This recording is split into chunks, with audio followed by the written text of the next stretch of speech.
De quoi avons-nous le plus besoin aujourd'hui? Vertrauen. De confiance. Et de quoi souffrez-vous le plus? Kälte. Du froid. Le revenu de base, c'est fantaisiste ou raisonnable? Ich glaube, das ist rational. Je und pense que c'est wirtschaftlich. rationnel et économique. Pourquoi alors n'avons-nous pas encore de revenu de base?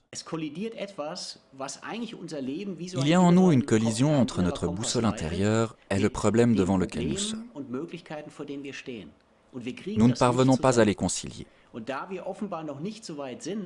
Et comme nous ne sommes pas encore assez loin pour nous demander s'il y a quelque chose qui cloche dans nos convictions, pour nous demander si nos convictions sont encore adaptées à notre temps, nous nous accrochons à ce que nous avons. Tout est orienté, les écoles, les universités, tout, vers la société du travail. Nous ne pouvons renoncer à cette orientation. Au fond, il s'agit d'un symptôme. S'accrocher à de vieilles conceptions dans une situation nouvelle comme celle que nous vivons maintenant est symptomatique du fait que ces vieilles conceptions nous ont déjà lâchés.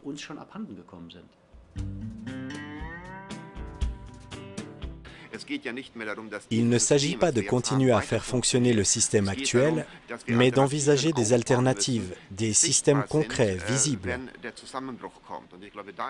En ce sens, l'idée du revenu de base, même si nous commençons à la réaliser sur un plan régional, représente une alternative que je considère comme excellente, parce qu'elle propose un ordre différent, mais pas quelque chose d'incongru ni d'irréalisable.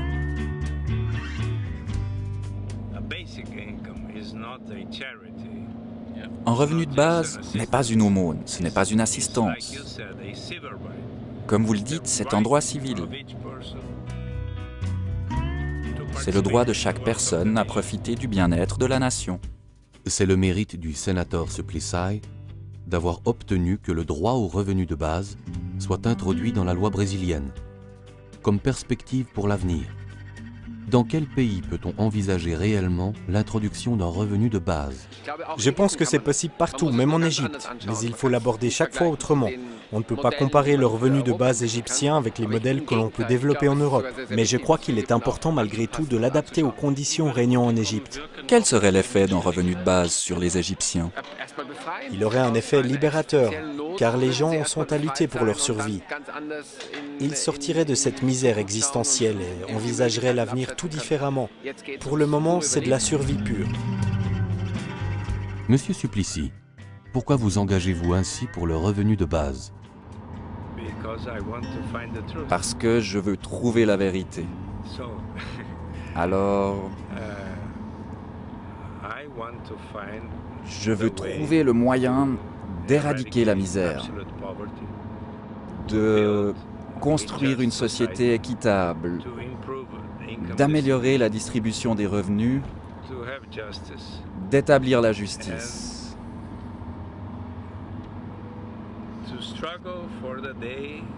Je veux lutter jusqu'au jour où les hommes pourront tous se mettre à la table de la fraternité, comme l'a dit Martin Luther King dans son discours. I have a dream. I have a dream today.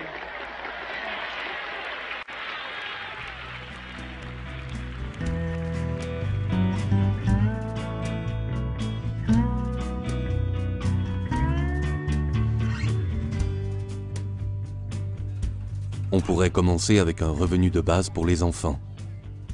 Par exemple, dès l'année de naissance 2000, avec les enfants, le revenu de base grandira dans la société. Mais on peut aussi commencer avec son propre revenu, en le concevant d'une autre façon. Lors de l'estimation du revenu de base, nous ne calculons pas la prestation fournie. Mais par ce revenu, nous rendons possible la contribution de chacun à la société. Le travail que vous ou que d'autres exécutent n'a pas de prix, mais votre revenu le rend possible. On pourrait commencer par introduire le revenu de base dans une région. Par exemple, en Midi-Pyrénées. Ou dans une ville comme Tarbes. des fondations pourraient commencer en émancipant financièrement les habitants, sans poser de conditions.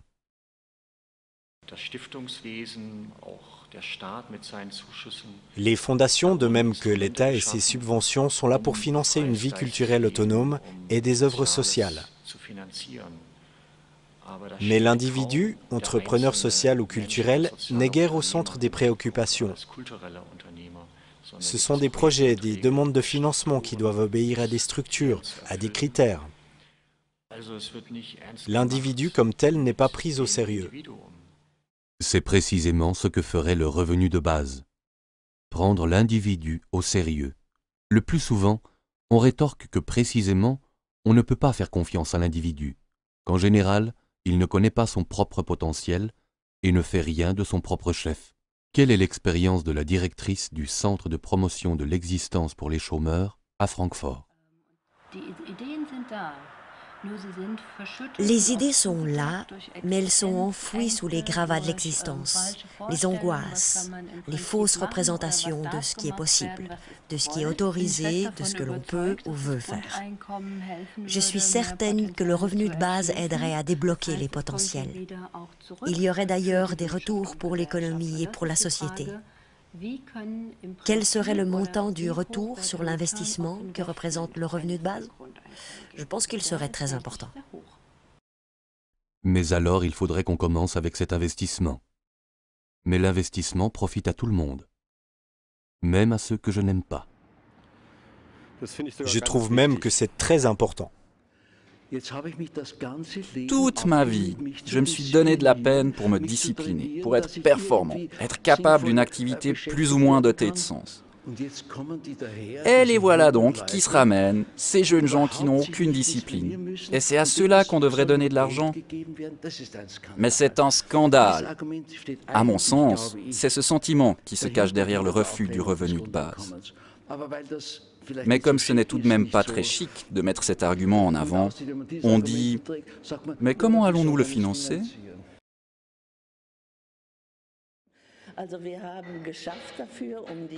Nous avons travaillé pour la mécanisation, pour décharger l'être humain du travail pénible, et maintenant, on se plaint qu'il n'y ait plus assez de place de travail. Et personne ne dit, mais non d'une pipe, c'est justement pour ça que nous avons trimé dur pendant 100 ans, pour ne plus travailler autant. Aucun parti politique ne le dit, et cela me met en rage. L'argument décisif est en fait une vengeance personnelle. Il ne faut pas que ce soit mieux pour les autres que ça ne l'a été pour moi. Et cet esprit de vengeance est torpillé par le revenu de base. Mais alors, si je peux me débarrasser de cet état d'esprit, je ne fais pas seulement quelque chose pour le revenu de base, mais aussi pour ma propre santé et pour mes facultés d'être social.